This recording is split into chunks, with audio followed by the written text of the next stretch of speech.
Un especial saludo para todos los presentes. Les habla Valeria Sosa, abogada del Cajar. Somos una organización no gubernamental con estatus consultivo ante la ONU que tiene una experiencia de más de 20 años acompañando a comunidades étnicas y campesinas en litigios socioambientales. Hoy abordamos una cuestión de vital importancia para el futuro de La Guajira, el proyecto minero Cañaverales. Nuestro análisis técnico-legal concluye que la aprobación de este proyecto, tal como está planteado en su estudio de impacto ambiental, vulnera principios fundamentales como la precaución, la prevención, el desarrollo sostenible y la solidaridad intergeneracional.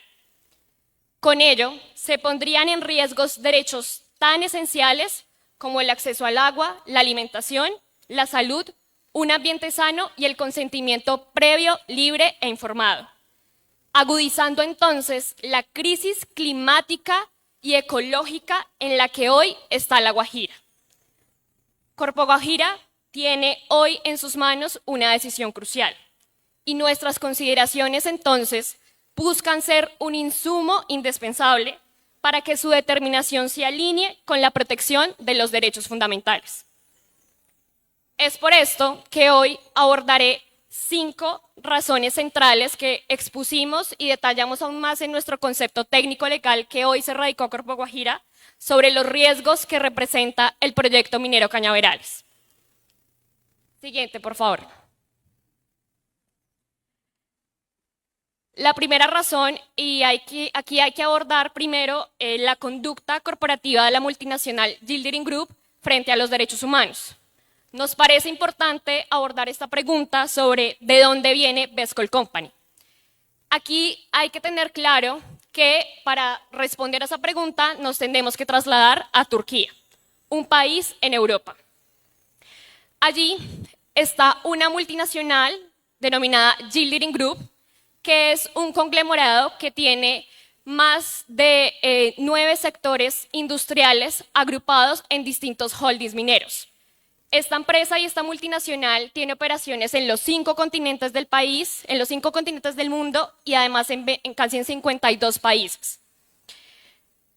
Gilderine Group, debido a ser una multinacional tan amplia, ha dividido su nivel de gestión o ha descentralizado su operación en sociedades o holdings. Una de ellas es denominada Gilmaden Holding. Gilmaden Holding, a su vez, opera como un nivel intermedio entre lo que es la casa matriz de Turquía y las empresas que están a su cargo para cumplir con los objetivos específicos de esta multinacional. Es así que Best Coal Company es propiedad de Gilmaden Holding. En este sentido, nosotros hemos encontrado información relevante que podemos considerar y traemos aquí a colación como hechos notorios.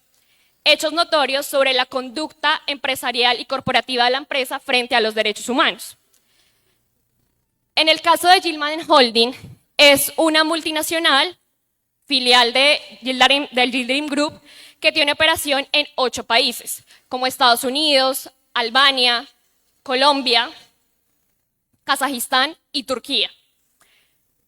Hemos encontrado información que Gilmaden Holding y las empresas asociadas a esta filial se han denunciado graves violaciones a los derechos laborales de los trabajadores, a los derechos ambientales y a la salud donde operan estas filiales de la empresa. Así, por ejemplo, en el caso de Etikrom, en Turquía, se denunció por parte de empresas, por parte de trabajadores, que se generaron despidos masivos cuando los trabajadores estaban exigiendo mejores condiciones laborales. Esto quedó documentado también por varios medios de prensa y organizaciones de Turquía, evidenciando posibles vulneraciones a los derechos humanos por parte de los trabajadores de la empresa. Igualmente, en Estados Unidos, la empresa American Chrome and Chemicals, que también es dueña de Gilmaden Holding, recibió recientemente en 2023 una multa por casi $25.000 por parte de la Comisión de Calidad Ambiental de Texas, ya que excedieron el límite de sus emisiones tóxicas en la planta de operación de esta empresa. ¿Por qué traemos entonces a colación esta situación? Porque primero, al ser hechos notorios, en cabeza del Estado es entonces, en su debida diligencia, llamado a actuar de manera diligente para alertar y prevenir posibles violaciones a derechos humanos o anticiparse a conductas corporativas que ha tenido las filiales de Gilman Holding alrededor del mundo. Segundo, aquí es importante tener claro también la estructura organizacional de esta multinacional, porque teniendo en cuenta las líneas directrices de la OCDE sobre empresas multinacionales y conducta empresarial responsable, existe una cadena de responsabilidad y de suministro en el cual la casa matriz está en el deber de identificar, prevenir, mitigar y rendir cuentas por los impactos negativos que generen todas sus subsidiarias, proveedores o socios que forman parte de esta cadena de suministros. Es por esto que nos parece relevante que el Estado desde ya y Corpo Guajira pueda responder unas preguntas importantes, como por ejemplo que puedan anticiparse en relación con el proyecto a resolver dudas como cuál es la responsabilidad social, las políticas laborales de la empresa, por ejemplo, cuáles son sus garantías frente a la libertad sindical, qué planes hay para reconvertir la economía local una vez termine el proyecto. Creemos que son preguntas esenciales que se tiene que abordar tanto el Estado como Corpo Guajira para anticiparse a posibles conductas empresariales que puedan atentar contra los derechos humanos. Una segunda razón es que el proyecto minero tiene una alta probabilidad de convertirse en un proyecto a gran escala. Aquí no estamos hablando de pequeña minería. ¿Y esto por qué? Como ya lo mencionó la empresa, ellos son propietarios actualmente de 2 títulos mineros. Informaron aquí que este año solicitaron la devolución de uno de los títulos mineros, que es el GLL Z85. Sin embargo, esto no significa que sea una situación de cosa juzgada y que la empresa en una eventual situación pueda volver a solicitar títulos mineros. ¿Por qué? Porque también hay que tener presente el historial de conducta de la empresa, y es que muchos de estos títulos, como el que hoy se está debatiendo aquí, han tenido antecedentes de integraciones de pequeños títulos mineros. Esto significa que hay unas posibilidades abiertas frente a eventuales solicitudes que en el marco legal pues están en todo el derecho de poder volver a realizarlas. Un segundo punto que nos parece muy importante es en relación con el plan de trabajos y obras que presentó la empresa a la Agencia Nacional de Minería. Y es que la empresa, dentro de su mismo plan de trabajos y obras que le presentó a la agencia y también en el estudio de impacto ambiental, reconocen que ellos van a continuar con actividades de exploración para identificar si hay más presencia de carbón. Y acá cito textualmente el plan de trabajos y obras que presentaron a la Agencia Nacional de Minería, reconociendo que hay presencia de recursos de carbón en toda el área del contrato de concesión minero. Es decir, todo el título que nos mostraron en rojo, ellos identificaron que hay presencia de carbón, no solamente lo que está en fucsia. Por otra parte, también afirman, estos recursos eventualmente podrán ser objeto de explotación por métodos de minería diferentes a la extracción de carbón a cielo abierto. Esto está claramente en posesión, y acá pues la funcionaria que forma parte del punto de atención regional de Valledupar nos puede constatar esta información. Esto implica y tiene unas consecuencias. Primero, la subestimación de los impactos reales de este proyecto, que no es pequeña minería. Segundo, esto también es un riesgo y podría implicar que se excedería el control y la competencia de la autoridad ambiental para conocer de este proyecto, generando vicios incluso en el trámite de esta licencia ambiental. Y segundo, y por último, las magnitudes de este proyecto en una región que ya tiene unos impactos acumulados de minería que lleva operando durante más de 40 años, exacerbarían entonces esta crisis hídrica y climática en la que está sumida hoy La Guajira.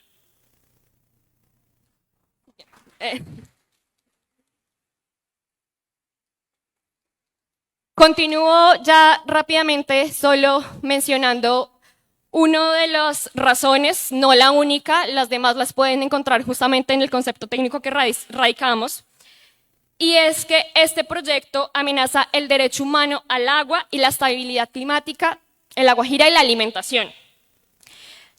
Aquí hay que partir de verdades judiciales. Y una verdad judicial que se ha establecido por parte de la Corte Constitucional es que la región de La Guajira en general está soportando cargas ambientales desproporcionadas por causa de la explotación de carbón. Lo ha anunciado en numerosas sentencias de tutela, como la sentencia del Arroyo Bruno, la sentencia T-704 del 2017, y en este caso la que traigo aquí, que también evidencia el impacto negativo y exacerbado que ha repercutido en severos daños medioambientales, como el desvío de importantes fuentes hídricas, botaderos de estériles, residuos sólidos, fuentes hídricas como el Arroyo Bruno, que hoy sigue desviado y ha generado una multiplicidad de violaciones en comunidad indígena Wayuu. En este sentido, tenemos que este proyecto minero pretende generar una captación de agua de 22 litros por segundo. No entendemos entonces por qué cuando la empresa ahorita acabó de preguntar que iba a desviar unos caudales, porque estos caudales tenían un bombeo de 6 litros por segundo, habría entonces una incertidumbre o falta de certeza en relación con esta información, porque si yo pretendo bombear 22 litros de agua por segundo de un caudal que me da 6 litros de agua por segundo, pues no entenderíamos cómo estarían entonces haciendo estos análisis técnicos la empresa para cubrir la magnitud de agua que va a captar este proyecto minero. Sumado a esto, esta extracción se daría en una zona identificada como de acuíferos y zona de recarga, donde las aguas superficiales contribuyen directamente a la recarga subterránea. ¿Esto qué implicaría? Y aquí se trae a colación la sentencia C-539 del 2023 de la Corte Constitucional, que confirmó la misma declaratoria que hizo el Ministerio de Ambiente de declarar las fuentes hídricas de La Guajira como protección especial. Y esta protección especial, ¿qué implica? Que las fuentes hídricas es una vocación de consumo humano, de agua potable, de uso doméstico y de vocación agrícola. En este sentido, la vocación o el uso industrial no estaría permitido y de hecho, cito textualmente el decreto 043 del 2024, en el parágrafo 3 del artículo 3, establece que no se pueden otorgar concesiones de agua en zonas de recarga de acuíferos y también en zonas de recarga. Esto implicaría que este proyecto estaría atentando contra estándares constitucionales, legales y por incluso los mismos lineamientos ambientales que está establecido por el Ministerio de Ambiente, y en este caso Corpo Guajira también atiende a estos estándares por formar parte del Sistema Nacional Ambiental. Para finalizar, simplemente me remitiré a las conclusiones y lo demás lo pueden encontrar en nuestro concepto técnico. Y allí concluimos entonces que en virtud de las significativas incertidumbres técnicas y jurídicas sobre los graves riesgos que el proyecto de Cañaverales representa para el derecho humano a la alimentación, a la vida, al territorio y al consentimiento, y bajo el amparo de la jurisprudencia constitucional que protege los fines del Estado, Corpo Guajira tiene el deber ineludible de negar la licencia ambiental solicitada. Su actuación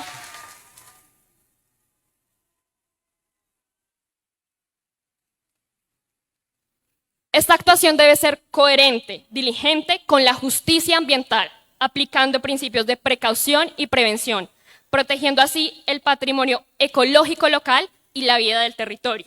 Por ello, solicitamos aquí en esta audiencia incorporar el presente concepto técnico al expediente ambiental minero, analizar y pronunciarse sobre cada uno de los argumentos que expusimos allí conforme al decreto 1076, y una solicitud especial, y es velar también en articulación con las entidades de derechos humanos por la situación posterior a la finalización de la audiencia ambiental. Sabemos que estamos bajo condiciones de orden público complejas y que escenarios como estos, donde están involucrados la garantía de los derechos ambientales y humanos de las comunidades, ha generado y ha traído conflictividad y estigmatización en las comunidades. Por ello, solicitamos a Corpo Guajira esta verificación. Muchas gracias. Muchísimas gracias a Cajar por esta intervención.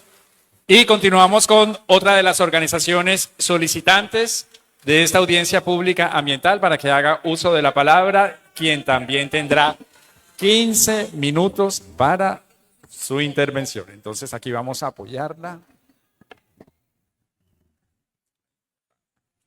Hola, ¿me escuchan? Sí. ¿Sí? Sí. Ok. Buenos días a todas y a todas. Desde el Centro de Investigación y Educación Popular, CINEP, hacemos entrega oficial sobre nuestro análisis técnico del estudio de impacto ambiental presentado por la empresa Besqual Company. Este es un documento de más de 130 páginas donde identificamos diversas omisiones, irregularidades y deficiencias a partir de un análisis riguroso que contrasta el marco jurídico ambiental expuesto por el CAJAR, los capítulos técnicos y el análisis entregado por esta empresa.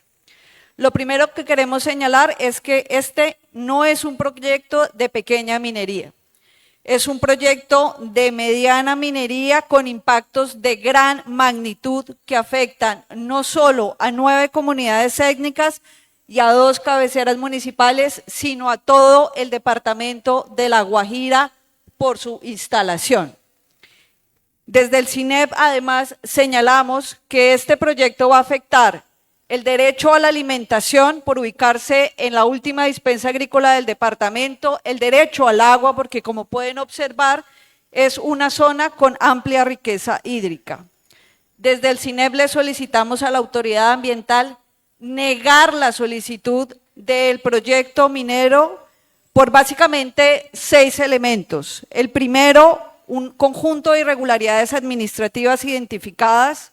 2, deficiencias en la delimitación del área de influencia. 3, inconsistencias graves en el componente de participación. 4, deficiencias técnicas sustanciales en el estudio de impacto ambiental y omisiones en impactos acumulativos y a perpetuidad.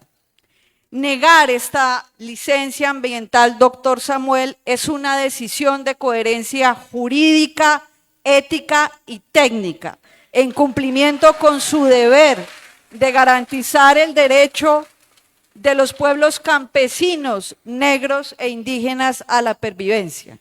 Es nuestro deber y su responsabilidad ineludible proteger la vida de las comunidades y los ecosistemas que se encuentran en fragilidad por crisis climática, alimentaria y humana. Respecto al primer componente, queremos señalar que identificamos 7 omisiones e irregularidades administrativas. Haremos referencia a 2. El primero corresponde a que la solicitud de licenciamiento ambiental se presenta a Corpo Guajira sin contar con la aprobación del plan de trabajo y obra. Ellos presentan la solicitud en agosto del 2024, pero solo hasta noviembre del 2024 se aprueban estas modificaciones. Un segundo asunto tiene que ver con que no hay claridades sobre quién será el contrato en llave de esta empresa, no hay claridades sobre el transporte y cargue de carbón.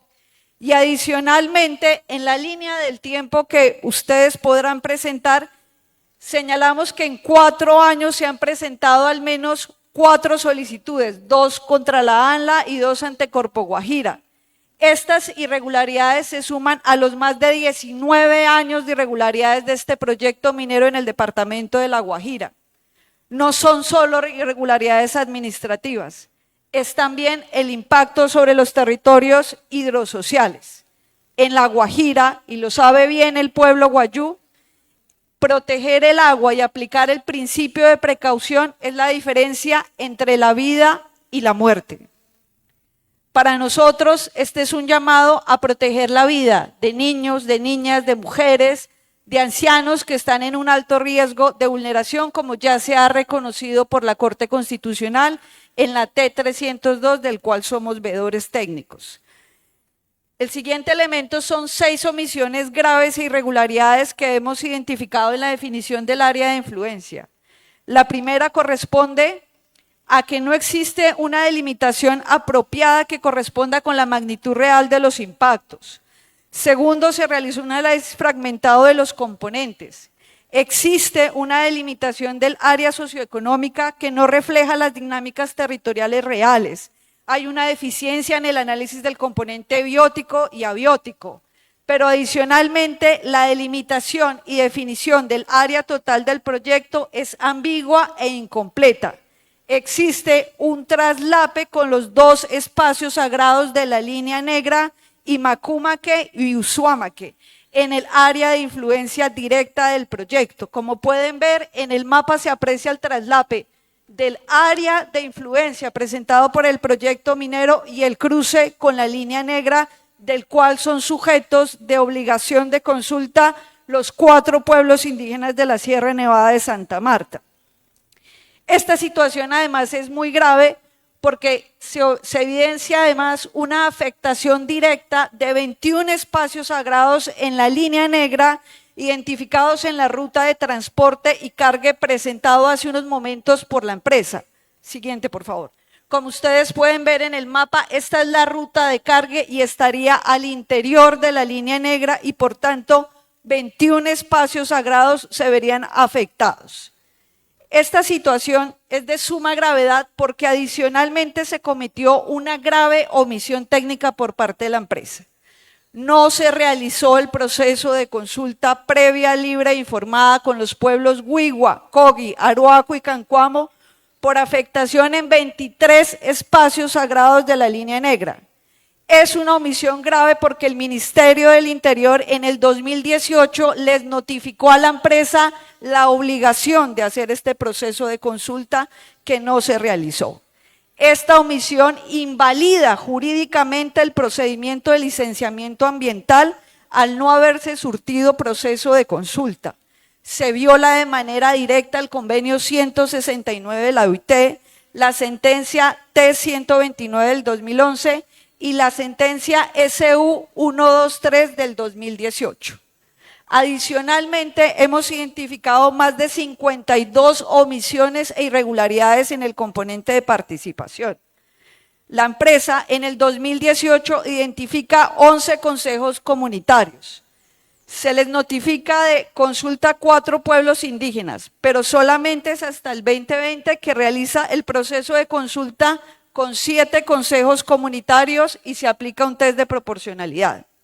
En el componente de participación se hizo una revisión exhaustiva, tanto del documento técnico como de los anexos proporcionados por la empresa. Se revisó y contrastó cada listado de asistencia, cada acta, fotografía y evidencia entregada por la empresa. Y hemos identificado que se violó el derecho a la participación de las comunidades negras, campesinas e indígenas afectadas por el área de influencia. En el ciclo 1, 2 y 3 solo participó el 8% de la población estimada, particularmente 6.771 habitantes. Esto es de suma gravedad porque entre los ciclos 1, 2 y 3 el promedio de participación es entre un 0 y 3%. Esto es grave, muy grave, porque durante estos ciclos se conoce el proyecto, se identifican impactos y medidas de manejo, se socializa con las comunidades los resultados.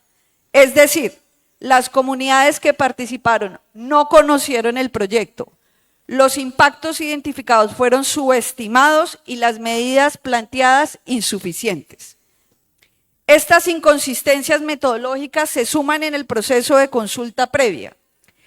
Encontramos inconsistencias metodológicas en los consejos comunitarios, Nelvis Aragón, Wilmer Tirado. No hubo participación del Ministerio Público en ninguno de los espacios.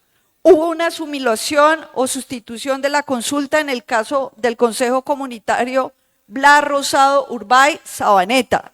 Inconsistencias recurrentes en los anexos y la evidencia documental. archivos defectuosos, ausentes de las 6 consultas. Se evidencia un consejo comunitario que no tiene anexos, así como la aplicación del test de proporcionalidad. Para cerrar, es importante señalar que se le aplica el test de proporcionalidad al consejo comunitario porque exigió los estándares obligatorios en materia de consulta previa: el derecho al acceso a la información, el derecho a la participación y el derecho a construir una ruta metodológica apropiada.